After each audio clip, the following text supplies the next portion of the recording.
Hello, what's up? Hello Philippines, hello world. Andito na naman po tayo para mag-comment at mag-react dito sa isang nag-viral na video ng ating Vice Presidente regarding sa pagiging sinungaling ng mga opisyal ng gobyerno. Walang isang kandidato dyan na hindi nagsisinungaling. Nilahat na niya. Lahat naman talaga walang naging honest.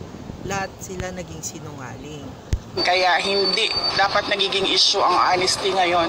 Lahat sila sinungaling. Lahat ng tao sa mundong ito.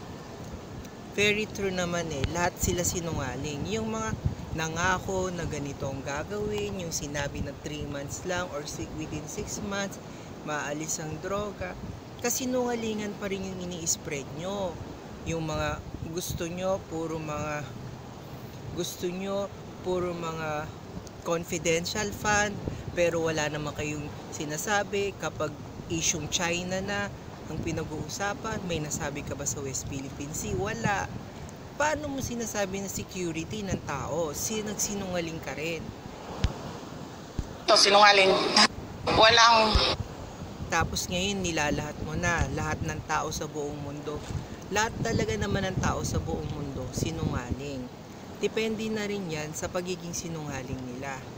Pero ikaw, sa tingin ko, lubos na yung pagiging sinungaling mo Marami ka na rin ginawa at sinabing hindi totoo.